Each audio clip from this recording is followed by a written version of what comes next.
ጤና ይስጥልኝ ክቡራትና ክቡራን የዩቲዩብ ቻናል ቤተሰቦች የሰዓቱን አጫጭር መረጃዎች ይዤ ቀርብ ያለው እስከ ፍጻሜ አብራችሁኝ ቆዩ። የዩቲዩብ ቻናሌን ሰብስክራይብ በማድረግ የደወል ምልክቷን መጫን አትዘንጉ። ወደ መረጃዎቹ አልፋለሁ። አሳዛኝ ዜና ተሰምቷል። ይሄውም አሜሪካ በፈጸመችው የመን ውስጥ በተካሄደው ከባድ ዘግናኝ የአየር ድብደባ በርካታ ኢትዮጵያውያን መሞታቸውና መቁሰላቸው ተዘግቧል። የአሜሪካ ዘግናኝ የተባለው የአየር ድብደባ በስደተኞች ካምፕ ላይ የተፈጸመ ከባድ የአየር ድብደባ ነበር። ይህንን በተመለከተ ዝርዝር የማስደምጣችሁ ዜና ይኖራል። በጣም ልብ ሰባሪ አሳዛኝ ዜና ነው።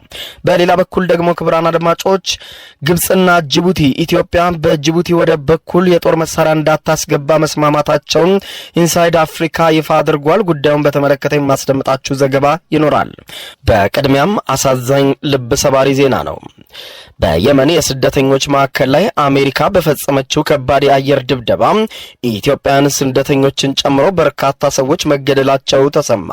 አሜሪካ በሁቲ ኃይሎች ቁጥጥር ስር ባለው የሰሜን ምዕራብ የየመን ክፍል ውስጥ ኢትዮጵያውያንን ጨምሮ በርካታ አፍሪካውያን ስደተኞች ተይዘው በሚገኙበት ማዕከል ላይ በፈጸመችው ዘግናኝ የአየር ድብደባ ቢያንስ ከ100 በላይ ሰዎች መገደላቸውን የሁቲ ኃይሎች የቴሌቪዥን ጣቢያ ዘግቧል። በርካታ ኢትዮጵያውያን ስደተኞች በሚኖሩበት የመን ማለዳ ጀምሮ በተፈጸመው ከባድ የአየር ድብደባ ቆስለው በአደጋ ጊዜ ሰራተኞች ከቦታው ከወጡት ሰዎች መካከል ኢትዮጵያውያን እንዳሉና በርካቶችም ጥቃት እንደደረሰባቸው ተነግሯል።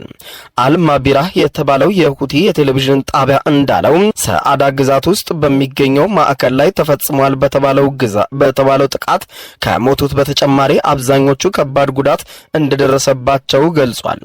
ጥቃቱ የተፈጸመው የማቆያ ማዕከል ውስጥ የነበሩ ስደተኞች አፍሪካውያን መሆናቸውን ከመገለጹ ውጪ የየት ሀገራት ዜጎች እንደሆኑ ለጊዜው የወጣ ዝርዝር መረጃ የለም። ነገር ግን ብዙውን ጊዜ በቀይ ባህር በኩል በህገወጥ አደገኛ የጀልባ ጉዞ ወደ የመን የሚጓዙት አብዛኞቹ ኢትዮጵያውያንን ጨምሮ ከሌሎችም አፍሪካ ቀንድ ሀገራት የሚነሱ ስደተኞች መሆናቸውን የጠቀሰው ቢቢሲ ዜናውን በምስል አስደግፎ ያሰራጨው የቴሌቪዥን ጣቢያው በአንድ የወደመ ህንጻ ፍርስራሽ ስር የተቀበሩ በርካታ ሰዎች አስክሬኖችን የሚያሳዩ አሰቃቂ ምስሎችን ይፋ አድርጓል።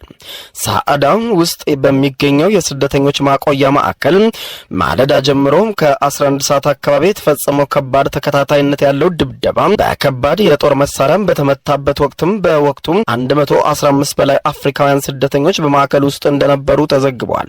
በጥቃቱ ጉዳት የደረሰባቸው ሰዎች ቁጥር ወዲያውኑ ያልታወቀ ሲሆን የቴሌቪዥን ጣቢያው የአደጋ ጊዜ ሰራተኞች የበርካታ ሰዎችን አስክሬን ከፍርስራሽ ውስጥ ሲያወጡ እንደነበረም ታይቷል። በጥቃቱ ከሞቱት በተጨማሪም በርካታ ስደተኞች ክፉኛ መቁሰላቸውን ከየመን እየወጡ ያሉ ዘገባዎች ማመልከታቸውን የገለጸው ሮይተርስ ከሞቱት በርካታ ስደተኞችም በተረፈ በርካታ ሰዎችም መቁሰላቸውን ገልጾ ሮይተርስ እንዳለው በጥቃቱ ቆስለው ከተረፉ ኢትዮጵያውያን መካከል አንዱ ኢትዮጵያዊ ለሮይተርስ ሲናገር እናቴ እያለ በአማርኛ ሲጣራና ሲያለቅስ መስማቱን ዘግቧል። ቢቢሲ በስደተኞቹ መካከል ምን ያህል ኢትዮጵያውያን እንደነበሩና ጉዳት የደረሰባቸው ኢትዮጵያውያን ቁጥርን በትክክል ለማወቅ ጥረት እያደረገ እንደሆነ ገልጿል። በሁቲ የሚመራው የሀገር ውስጥ ጉዳይ ሚኒስትር ሆን ተብሎ በሰለባዎቹ ላይ የተፈጸመ ከባድ የፈንጂ ጥቃት መሆኑን በመግለጽ ድርጊቱ የጦር ወንጀል ነው ብሎታል። በተባበሩት መንግስታት ድርጅት የስደተኞች መርጃ IOM በሰዓዳ የስደተኞች ጣቢያ ላይ በአሜሪካ የተፈጸመው ዘግናኝ የአየር ድብደባ የህይወት መጥፋት መከሰቱንም በሚያመለክቱ ሪፖርቶች በጽኑ ማዘኑን ገልጿል።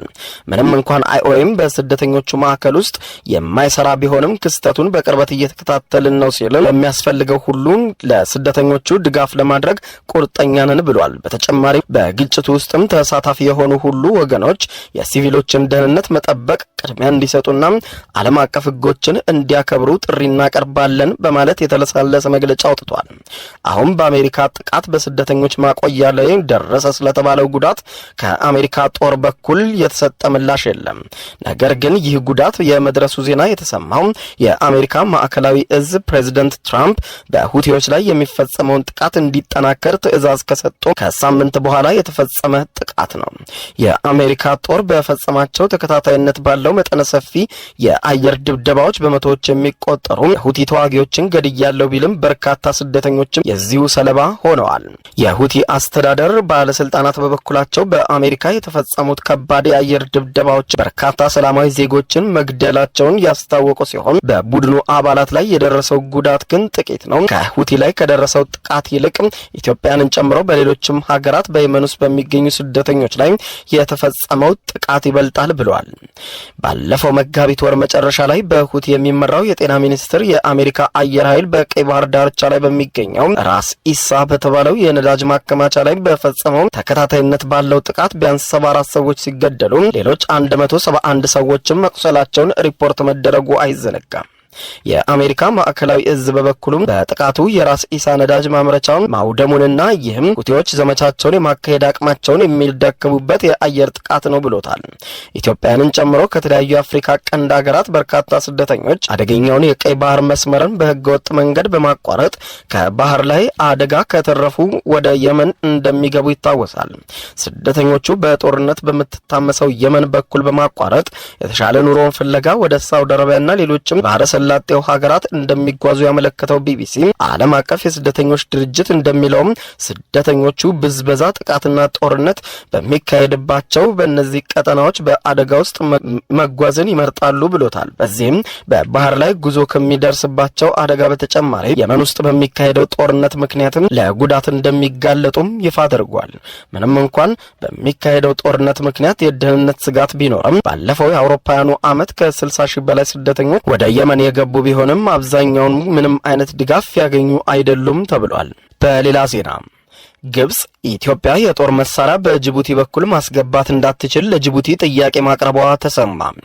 የግብጹ ፕሬዝዳንት አብዱል ፈታህ አልሲሲ በጅቡቲ ባደረጉት ጉብኝት ኢትዮጵያ በወደቡ የጦር መሳሪያ እንዳታስገባ ጥያቄ ማቅረባቸው ተቀባይነት ማግኘቱ የተገለጸ ሲሆን በሁለቱ መንግስታት መካከል ከተደረጉትና ይፋ ካልሆኑት የስምምነት ነጥቦች መካከል አንዱ ኢትዮጵያ በጅቡቲ ወደብ የጦር መሳሪያ እንዳታስገባ መሆኑን የጠቆመው ኢንሳይድ አፍሪካ ለዚህም ደግሞ የጠቀሳቸው ነዋሪነታቸውን በካናዳ ያደረጉት ጅቡቲያዊ የሃይማኖት መሪ ይፋ ካልሆኑት የስምምነት ነጥቦች መካከል ሁለቱ የጸጥታ ጉዳዮችን የተመለከቱ መሆናቸውን ሲገልጹ ከነዚህም ውስጥ በኢትዮጵያና ኤርትራ መካከል ግጭት ቢቀሰቀስ በጅቡቲ በኩል የጦር መሳሪያ እንዳይገባ የሚል መሆኑንና ጅቡቲም በዚህ ሐሳብ መስማማቷ እንዲሁም ሁለተኛው ስምምነት ደግሞ ከስዊዝ ካናል እስከ ጅቡቲ የባህር ጠረፍ ድረስ ያለውን የባህር ደህንነት የማረጋገጥ ኃላፊነት ለግብጽ መሰጠቱን መግለጻቸውን አመልክቷል።